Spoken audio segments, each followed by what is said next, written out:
अस्सलाम वालेकुम, मैं हूँ आबिद अंदलीब। बहुत बड़ा शब खून एक दफ़ा फिर मारा आज नून लीग ने। बज़ाहिर तो ये हमज़ा शहबाज़ की वजारत आला को इन्होंने टेक्निकल ग्राउंड्स पे बचा लिया है, लेकिन क्या सुप्रीम कोर्ट इसको बरकरार रखेगी या नहीं, रद्दी की टोकरी में उठाकर फेंक दिया जाएगा इस सब को, ये सब आपके सामने रखेंगे।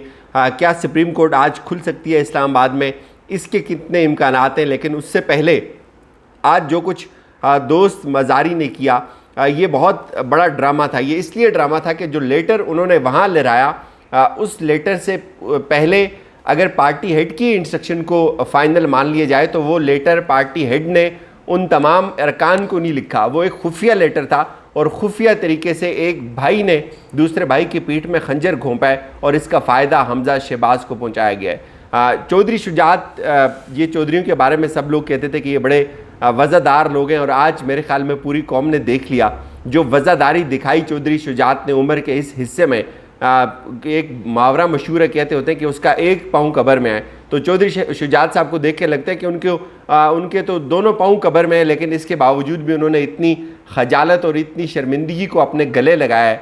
और पूरे पाकिस्तान के उन्होंने जो इस वक्त दिल दुखाए, जो है कि ये एक अजीब ड्रामा करके, एक अजीब फेक एक लेटर जारी करके, जिसकी कोई कानूनी ना अखलाकी हैसियत थी, और छुपा कर उन्होंने अपने भाई की पीठ में खंजर मारा है। ये बहुत पाकिस्तान की हिस्ट्री में ये पहला वाक़या होगा। और इस पे बरादरान यूसुफ याद आ गए लोगों को कि ये इस उम्र में भी कोई इतना बड़ा धोखा दे सकता है। धौंस दत्कार पैसा, ज़ाहिर पैसा भी चला होगा, वो ज़रूर जीता, लेकिन सलाम है काफ लीग के उन लोगों को जो इस सब के बावजूद भी खड़े रहे, वो हक और सच के साथ खड़े रहे, उन्होंने वोट डाला। ये बहुत नज़र आ रहा था। उसके बाद जो ये ड्रामा करेंगे, इस तरह का लेटर लेके आएंगे, चौधरी शुजात जो है वो आखिरी वक्त में इनकार कर देंगे, लेकिन उन्होंने नाअहली की फ़िक्र नहीं की और वो उन्होंने चौधरी परवेज़ इलाही को वोट डाला। सवाल यहाँ पैदा ये होता है कि हमज़ा शहबाज़ आखिर किसके इतना लाडला है। इस शख्स के लिए इससे पहले पंजाब में तसादुम किया गया, इसी असम्बली के अंदर लड़ाई हुई, इससे पहले आपने देखा इसको सीएम बनाने के लिए 25 लोगों की कुर्बानी दी गई, 25 लोगों के सियासी करियर ख़राब हुए, उनका करियर दागदार हुआ। वो लोटा इस वक्त मशहूर हुए पूरे पाकिस्तान की गली कूचों में, मुँह छुपाते फिर रहे हैं वो अब भी पाकिस्तान में। और फिर उनको बदतरीन शिकस्त हुई इलेक्शंस के अंदर। उसके बाद फिर ये किसका इतना लाडला था कि आज इसको सीएम बरकरार रखने के लिए पूरी एक पार्टी दाव पे लगा दी। ये बात याद रखें, इस खलीज के बाद काफ लीग अमलन ख़त्म हो गई है। अगर ये 10 अरकान डी सीट हो जाते हैं तो आप ये जहन में रख लें कि बहुत अच्छा होगा परवेज़ इलाही के लिए, वो छोड़ दें पार्टी और वो मोनिस इलाही भी वो तहरीक इंसाफ ज्वाइन कर दें। ये उनके पास भी ऑप्शन होगा, लेकिन इससे पहले वो कानूनी जंग लड़ेंगे। अभी उन्होंने जो फैसला किया है सुप्रीम कोर्ट जाने का, और ये भी इतलात हैं कि तहरीक इंसाफ के तमाम बशमूल काफ लीग के उन 10 लोगों के 186 लोग ये सब सुप्रीम कोर्ट पेश होंगे। पाकिस्तान डूब गया, स्टॉक एक्सचेंज डूब गई, रुपए की वैल्यू तबाह बर्बाद हो गई, डॉलर कहाँ से कहाँ चला गया, मुल्क दिन ब दिन तबाहाली का शिकार हो रहा है। लेकिन हमज़ा शहबाज़ को सीएम रहना चाहिए। आइन मुअत्तल होता है, हो जाए, सुप्रीम कोर्ट के फैसले मुअत्तल होते हैं, हो जाएं, लेकिन हमज़ा शहबाज़ सीएम रहें, हर सूरत रहने चाहिए। बाकी शहर बर्बाद हो जाएं, मुल्क टूट जाए, इनको इससे कोई फ़र्क नहीं पड़ता। बहुत ज़्यादा खुश हैं नून लीग के लोग इसके ऊपर, लेकिन मेरे ख़्याल में अभी बहुत सारी चीज़ें कबल अज़ वक्त हैं। मिठाइयाँ शायद उन्होंने खाना और बांटना भी शुरू कर दी हूँ, लेकिन ये मामला अल्टीमेटली सुप्रीम कोर्ट जा रहा है। सुप्रीम कोर्ट में एक तो ये बात मैं वाज़े कर दूँ कि इस्लामाबाद रजिस्ट्री का जहाँ तक ताल्लुक़ है, उसमें आज उमर अता बंदयाल साहब चीफ जस्टिस जो है और जस्टिस एजाजुल हसन वो इस्लामाबाद में मौजूद नहीं है। लेकिन तहरीक इंसाफ आज जाएगी अदालत में, और ज़्यादा इम्कान यही है कि शायद आज उस तरह से वो कोर्ट के दरवाजे उनके लिए ना खुलें।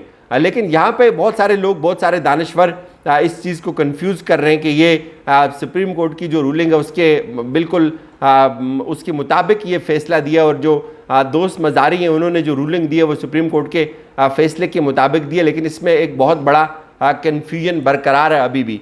बहुत सारे वैसे इश्यूज़ इसके ऊपर, बहुत सारे सवालात, बहुत सारे लीगल नुक्ते इसके ऊपर उठ सकते हैं। लेकिन और हैरान कुन तौर पे एक तरफ जो यार जो राजा साहब थे जो तहरीक इंसाफ के, वो बहुत रिजिस्ट भी करते रहे उनको, वो आइन पढ़ते रहे, और लेकिन दोस्त मज़ारी बज़िद थे, वो अपना माइंड बना के आए हुए थे और वो कहीं से भी स्पीकर या इम्पार्शियल नहीं लग रहे थे, वो बिल्कुल पार्टी लग रहे थे जिस तरह उन्होंने लड़ाई की। और एक चीज़ ज़रूर मैं आपको बताऊं, जो 63 है कॉन्स्टिट्यूशन का, उसके मुताबिक पार्लिमानी पार्टी जो है वो उसका हेड इशू कर सकता है कोई भी इंस्ट्रक्शंस, और पार्लिमानी पार्टी का जो हेड है वो भट्टी साहब हैं, वो काफ लीग के, उनका कल इजलास भी हो चुका हुआ था।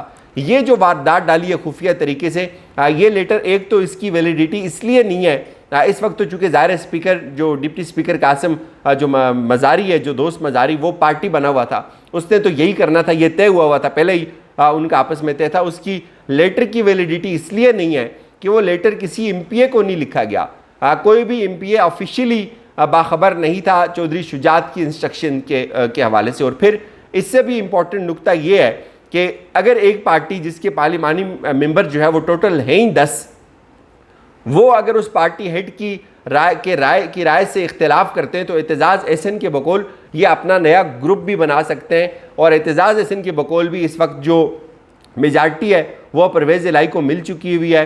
और ये भी एक हकीकत है कि नून लीग के जो अपने वकला थे, जो खुद नवाज शरीफ के की तरफ से सुप्रीम कोर्ट में मुख्तलिफ मुकदमात में पेश होते रहे, उनके ट्वीट्स अगर आप उठा कर देखें तो वो भी यही चीख रहे हैं कि ये जो आइन को इन्होंने मुअत्तल किया, और हर जो भी सियासतदान अपनी ज़रूरत के तहत इस आइन को जो है वो इसकी गर्दन मरोड़ देता है, लेकिन ये एक बहुत बड़ा फ्रॉड हुआ है इस मुल्क के साथ हुआ है, और इसके ऊपर तहरीक इंसाफ बहुत सख्त रद्दअमल दे रही है। इमरान खान ने इसके ऊपर एक बहुत लॉन्ग मार्च का और एक बहुत शदीद किस्म के एहतजाज का भी ऐलान किया। और ये मैं आपको ज़रूर बताऊं कि अब तहरीक इंसाफ के जो कारकुन हैं वो शायद आपकी सोच से भी ज़्यादा वायलेंट हो जाएं, चूँकि कल इमरान खान ने ये बात की थी कि कल जो आज यानी कि अगर इन्होंने कोई गड़बड़ की तो जो एहतजाज होगा वो इनकी सोच से भी ज़्यादा भयानक होगा।